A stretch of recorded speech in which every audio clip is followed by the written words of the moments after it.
যে পথসভা সংগঠিত হচ্ছে, এই সভার সাথী সভাপতি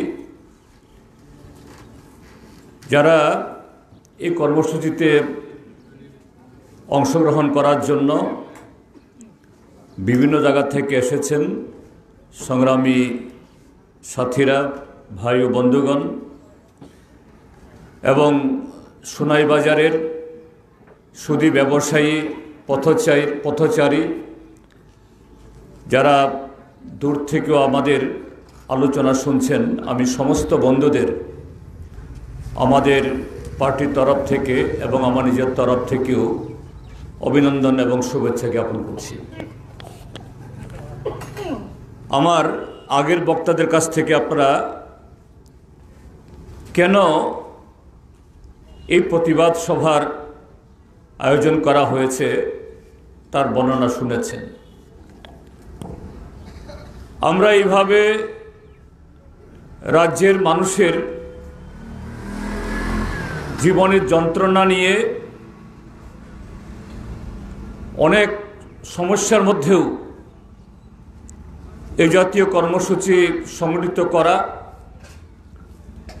বিরোধী দলের পক্ষে ত্রিপুরার যে সে পরিবেশ নেই, গণতান্ত্রিক বাতাবরণ নেই। এ রাজ্যে শুধু একটা দলের কথা শুনতে হবে, একটা দলের কর্মসূচিতে ভালো লাগুক বা না লাগুক অংশগ্রহণ করতে হবে। সরকারের বিরুদ্ধে কোনো কথা বলা যাবে না, এটাই এখন এই রাজ্যের দস্তুর। তার মধ্যেও আপনারা এসেছেন, আপনাদের ধন্যবাদ। আমি খুব বেশি সময় নিয়ে কথা বলবো না, শুধু অল্প কয়েকটা কথা বলেই কি চলছে আজকে রাজ্যের মধ্যে আমি তা তুলে ধরতে চাই। আপনারা পত্রপত্রিকা, রেডিও, টেলিভিশনে এবং সোশ্যাল মিডিয়াতে নিশ্চয়ই দেখেছেন, গত 5ই জানুয়ারি থেকে 11ই জানুয়ারি অবধি 5 দিনের বিধানসভা অধিবেশন হয়েছে। এটা এই ত্রয়োদশ বিধানসভা, অর্থাৎ দ্বিতীয়বার বিজেপি আইপিএফটি জোট সংখ্যালঘিষ্ঠ ভোট নিয়ে ক্ষমতাসীন হওয়ার পর এটা তৃতীয় অধিবেশন। বিধানসভার নিয়ম হলো, বছরের প্রথমে যদি কোনো সভা অনুষ্ঠিত হয়, রাজ্যপালের ভাষণ দিয়ে সেই অধিবেশন শুরু হয়। এমনি বলা হয় রাজ্যপালের ভাষণ। রাজ্যপাল নিজে কোনো ভাষণ লিখে না, আসলে নিজে কোনো ভাষণ তৈরি করে না। মন্ত্রিসভা যারাই সরকারে থাকেন তাদের সরকারের মন্ত্রিসভা তারা এই ভাষণ লিখে দেন। রাজ্যপাল তুতা পাখির মতো সেই ভাষণ বিধানসভাতে পড়েন। আর এই যে প্রথম ভাষণ রাজ্যপালের, সেটা কি হয়? গত 1 বছর এই রাজ্যে বা তার আগের বছরগুলোতে যারা সরকারে থাকেন তাদের সাফল্যের দিনলিপি, তারা পরিকাঠামো নির্মাণে কি পরিমাণ কাজ করেছেন, কত চাকরি বাকরি দিয়েছেন, কত সম্পদ তৈরি করেছে, শিক্ষক কর্মচারীদের কি সুবিধা দিয়েছেন, কটা স্কুল হয়েছে, কটা হাসপাতাল হয়েছে, কটা কলেজ হয়েছে, এই রাজ্যের নারী কল্যাণে, শিশু কল্যাণে,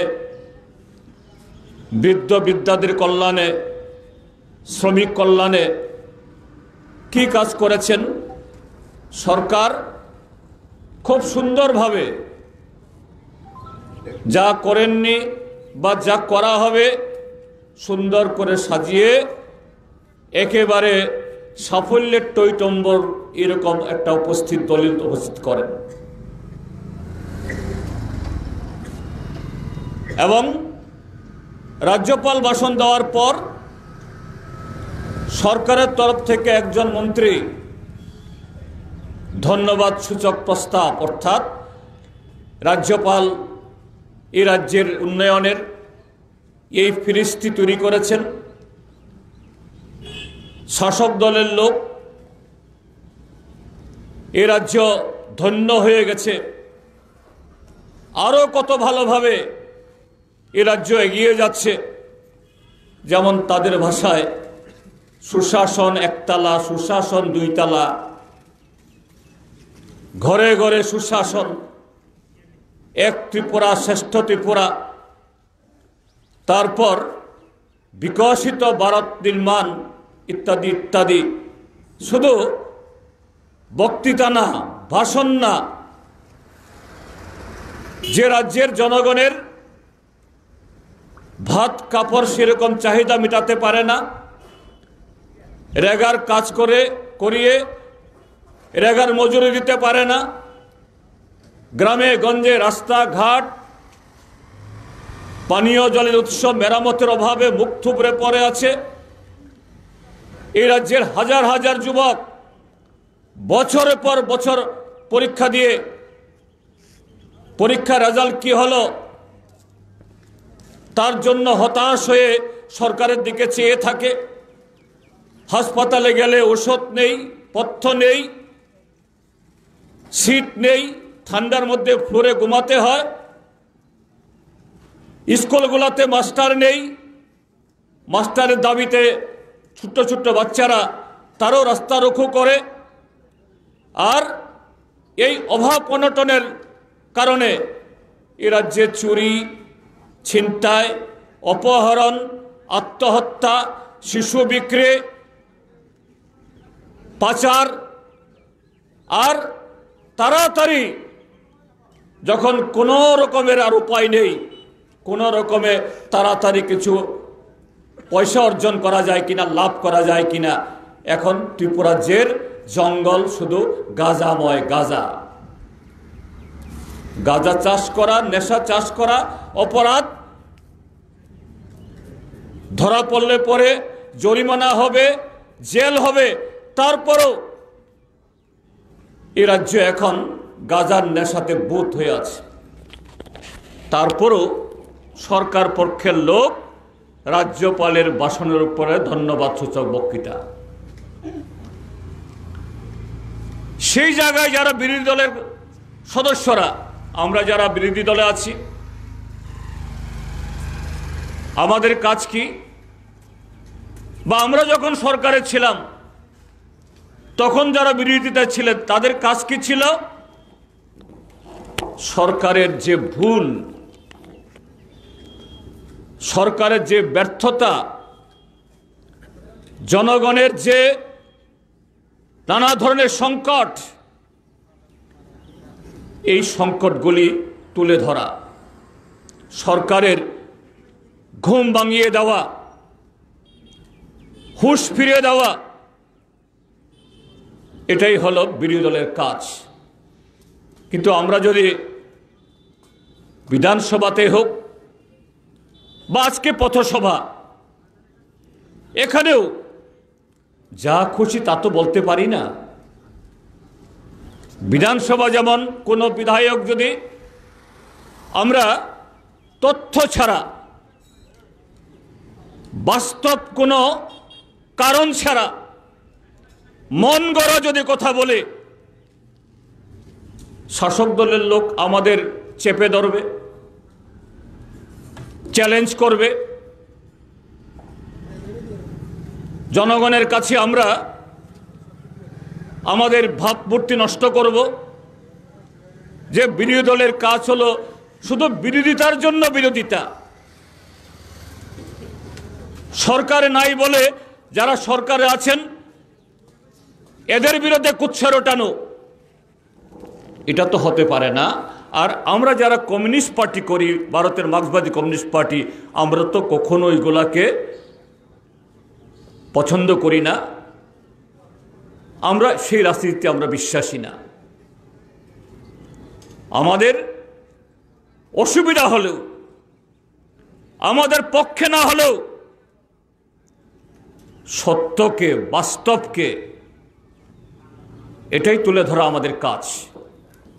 এমনকি আজকে এই পথসভায় দাঁড়িয়েও আমরা আজকে বিরোধী দল আছি বলে কোনো অসত্য তথ্য দিয়ে, মিথ্যা দিয়ে সরকারে বদনাম করব, কমিউনিস্ট পার্টি এই কাজ কখনো করে না, কখনো করতে পারে না।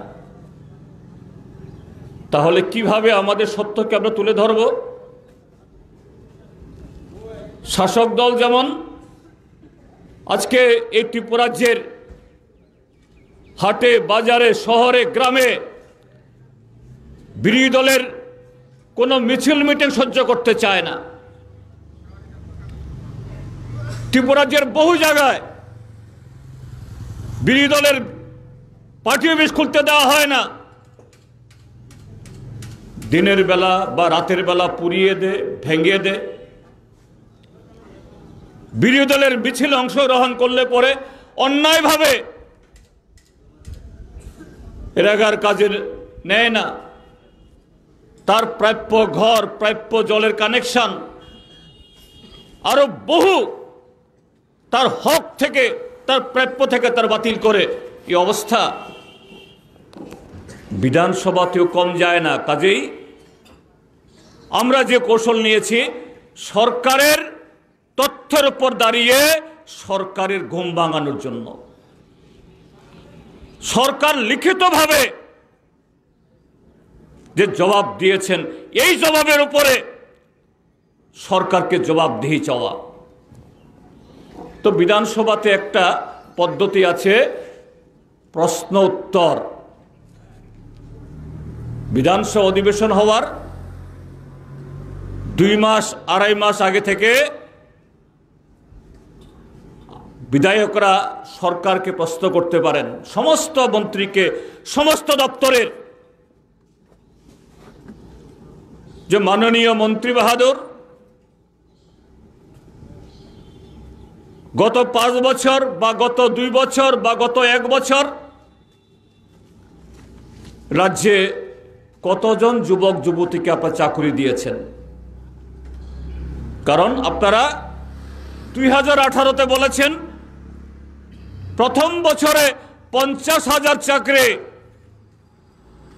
পরের 4 বছরে আরো 6.5 লাখ, মানে 2023-এর বিধানসভা নির্বাচনের আগে ত্রিপুরাজ্যে 7 লাখ চাকরি হওয়ার কথা।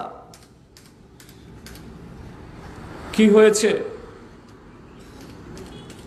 আমরা প্রশ্ন করেছি, ত্রিপুরাজ্যে এই বিজেপি আইপিএফটি জোট সরকার আসার পরে মাসে কতদিন করে কাজ হচ্ছে, কত টাকা করে মজুরি পাচ্ছে? কেননা 18 বিধানসভা নির্বাচনের আগে আপনারা বলেছেন প্রথম মন্ত্রিসভাতেই 200 দিন কাজ, 340 টাকা মজুরি হবে। আমরা প্রশ্ন করেছি, সরকার বাহাদুর গত 6 বছরে ত্রিপুরাজ্যের শিক্ষক কর্মচারীর কত শতাংশ দিয়ে দিয়েছেন? 7ম বেতন কমিশনের কি কি সুবিধা পাইয়ে দিয়েছেন? তার উত্তর দিতে হবে। তারা বলছেন হাটে ঘাটে বাজারে সুশাসন। গত 2023-এর আগে সুশাসন 1 নাম্বার, এখন সুশাসন 2 নাম্বার চলছে। আর এই সুশাসন বোঝানোর জন্য জনগণের কোটি কোটি টাকা খরচ করে ফ্ল্যাক্স আগরতলা শহরে আনাচে কানাচে বিশাল বিশাল টেলিভিশনে নরেন্দ্র মোদীর ছবি, মানিক সাহার ছবি, মন্ত্রীদের ছবি।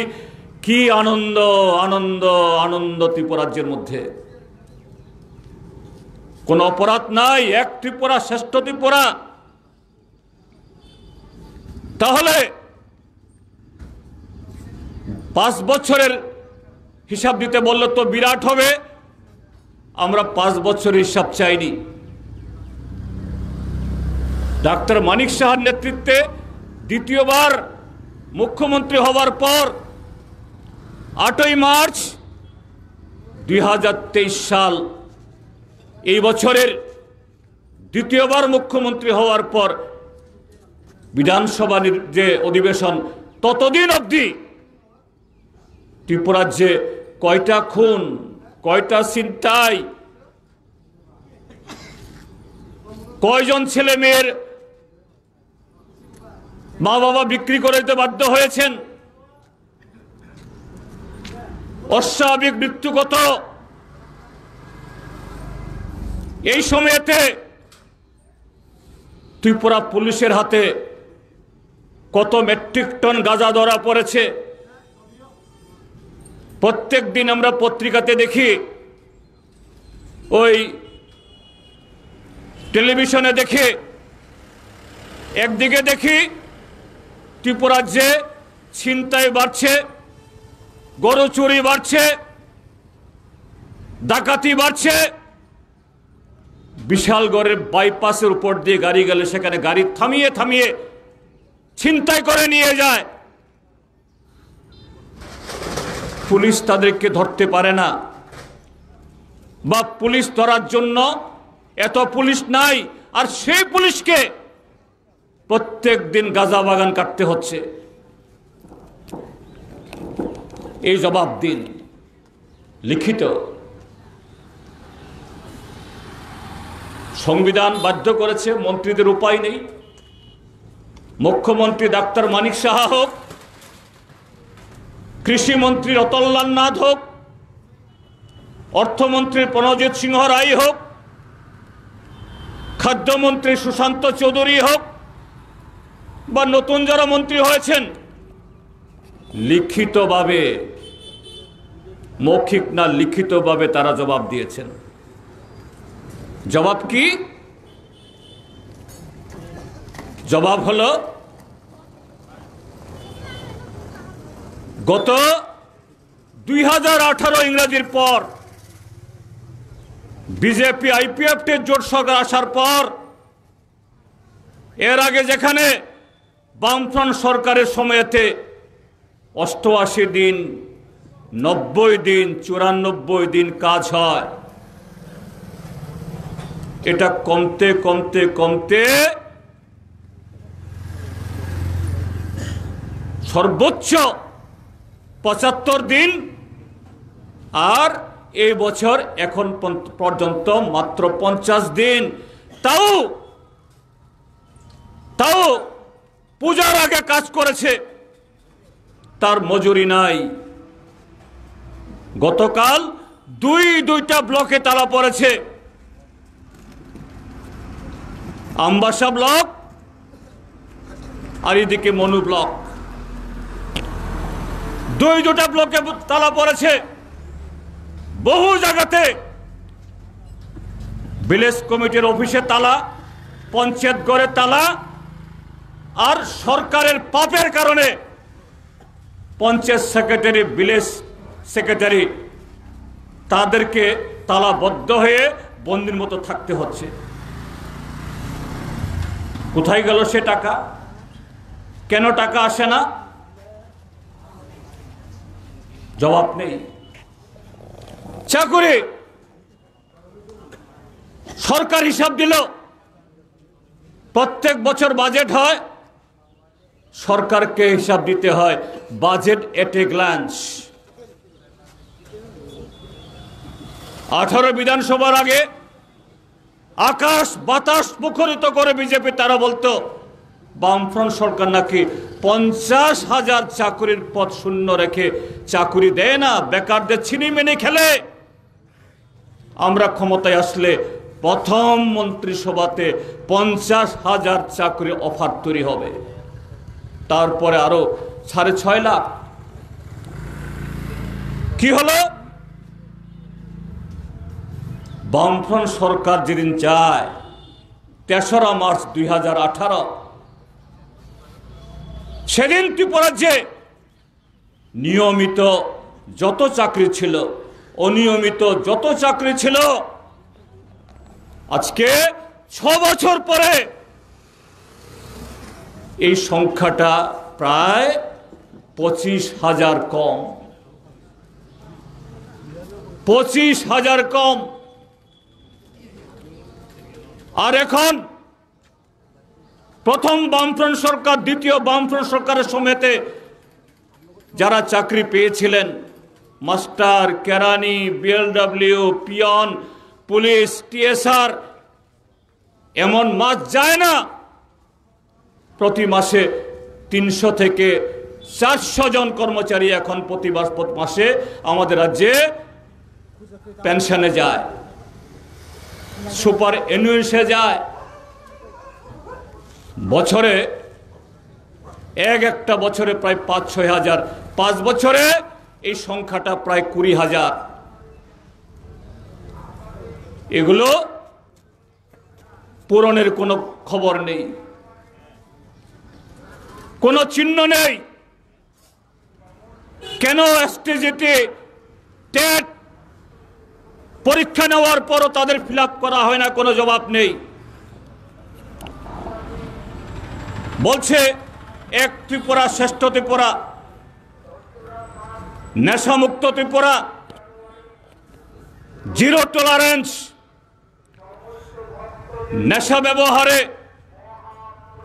কাউকে সহ্য করা হবে না, জিরো টলারেন্স। সেখানে হিসাব দেওয়া হলো যে এ রাজ্যে ত্রিপুরা পুলিশকে নাকি প্রতিদিন 32,000 করে গাঁজা বাগান সেখানে কাটতে হচ্ছে।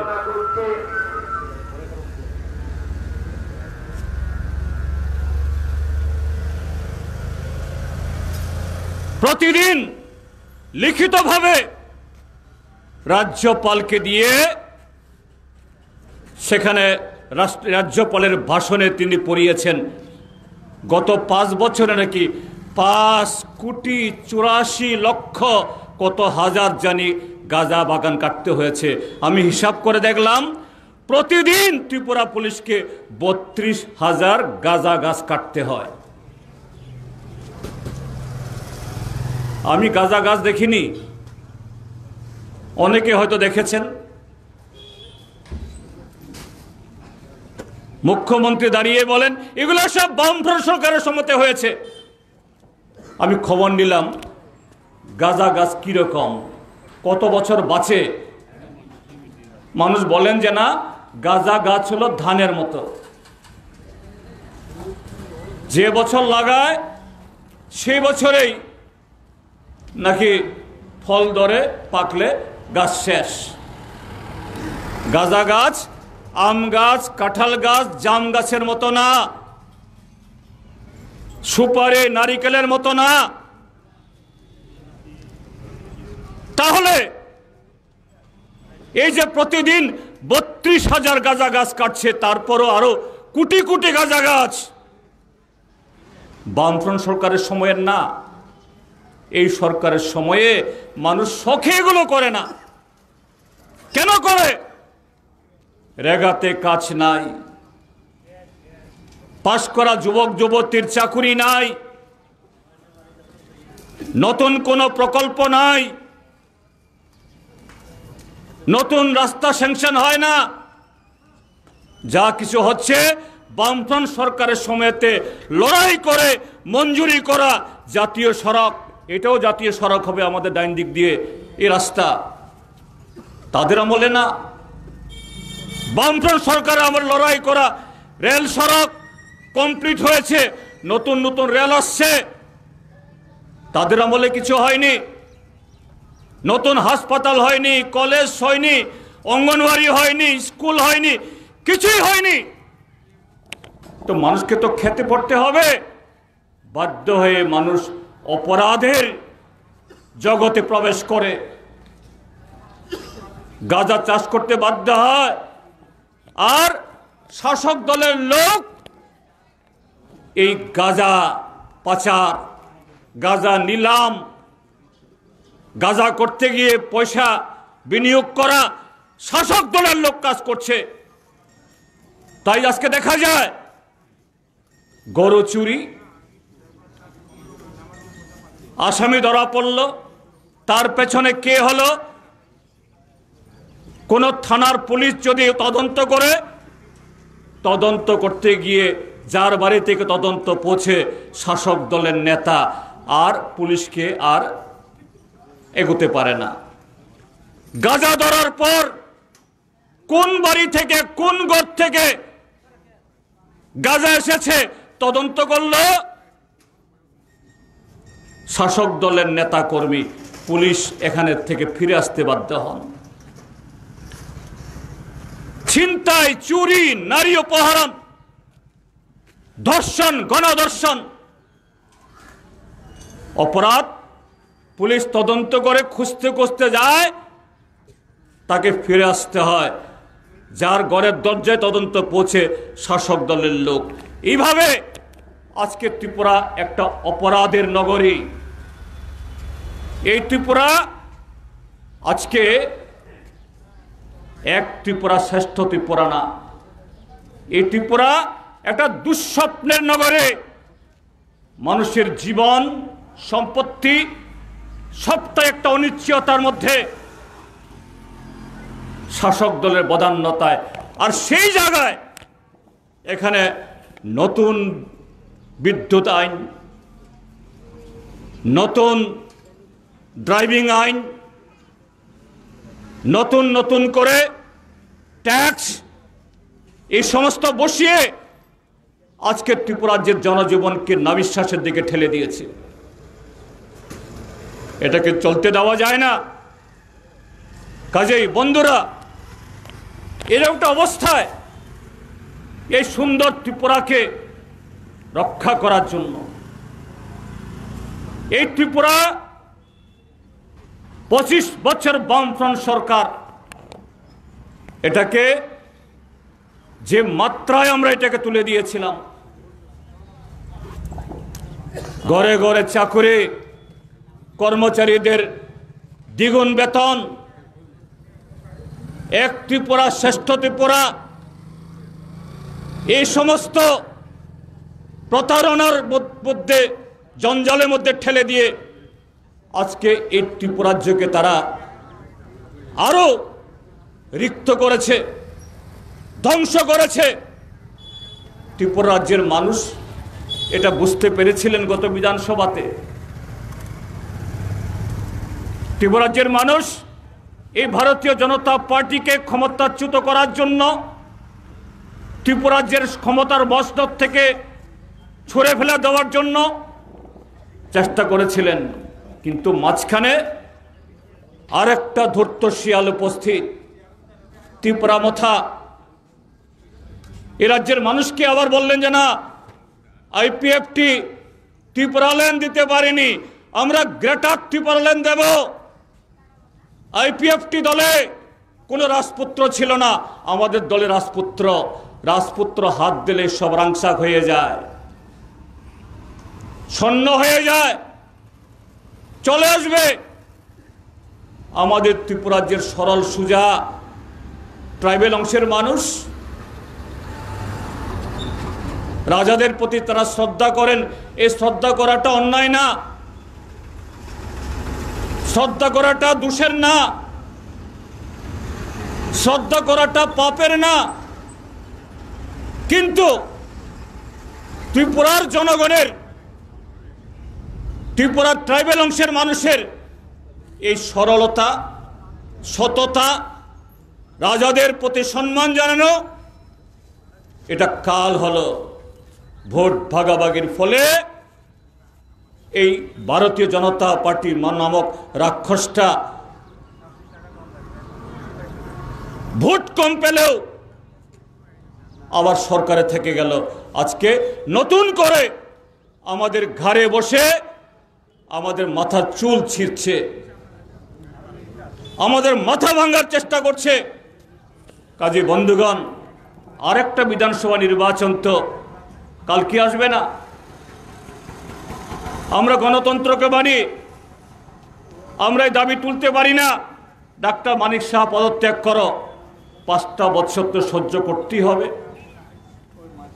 ভুল হয়েছে মানুষের, ভুল করিয়েছে মানুষের, কিন্তু তারপরেও এ রাজ্যের দুর্বিনীত এই সরকার তাদের নীতি পরিবর্তন করতে, তাদের হুঁশ ফেরাতে এই ত্রিপুরাজ্যের জনগণকে তারা যেরকম ভাবে আজকে প্রতারিত করছে, সংকটের দিকে ঠেলে দিচ্ছে, নানাভাবে এই ত্রিপুরাজ্যের মানুষকে ফতুর করে দিচ্ছে।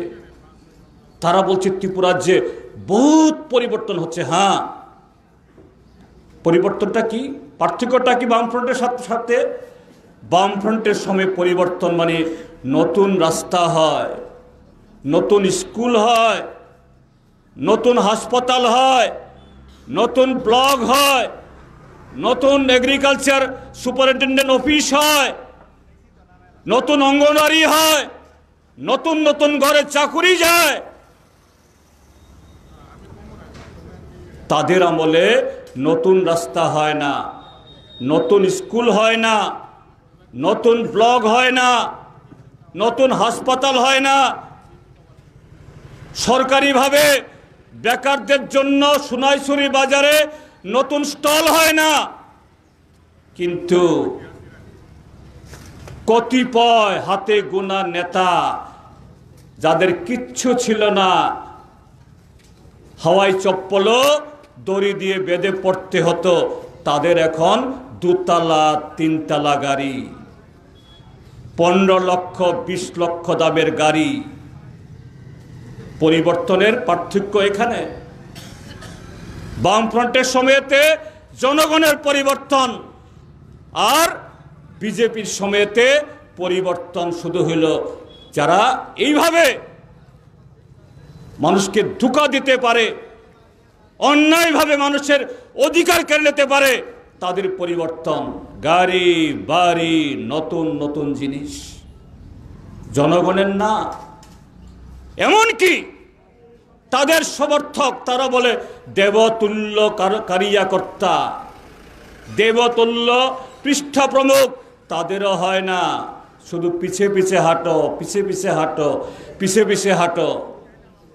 আর ওই গরিব লোক, বিরোধী দলের লোক, এদের খেরের চিনি আগুন লাগাও, এদের বাড়িতে ডিল মারো, এদের জানালা ভাঙো, এদের ক্ষেত নষ্ট করো, রাবার বাগান ছুলো।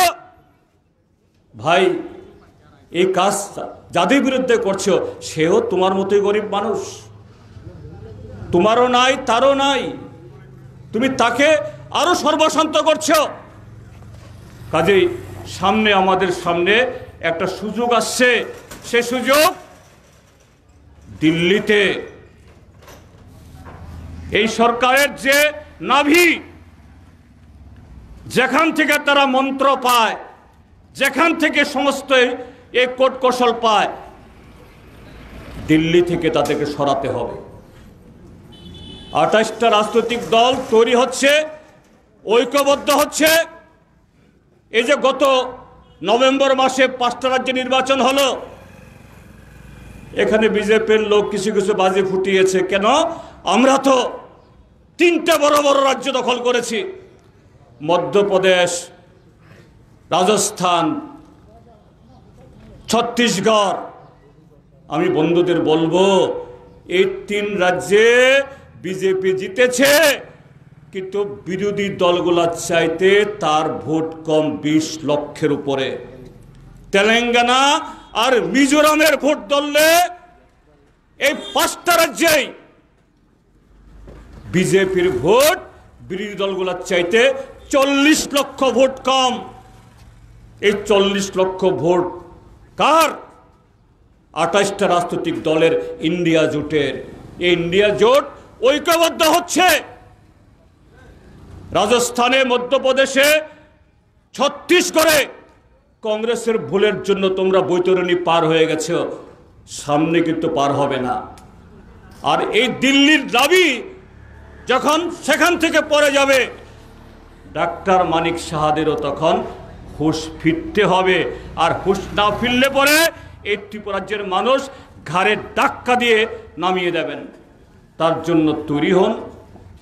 আমি সেই আবেদন জানিয়ে এই সুনাইবাসীকে আগামী দিন এই রাজ্যের স্বার্থে, গণতন্ত্রের স্বার্থে, মানুষের স্বার্থে, এই রাজ্যের কৃষক, ক্ষেতমজুর, দিনমজুর, জুমিয়া, ছাত্র, যুবক, শিক্ষক, কর্মচারী, তাদের বুকের উপরে বসে আজকে যে সংকট সৃষ্টি করেছে, এই সংকট থেকে মুক্ত হওয়ার জন্য প্রত্যেককেই এগিয়ে আসার জন্য, তৈরি হওয়ার জন্য আহ্বান জানিয়ে আমার কথা বলা শেষ করছি।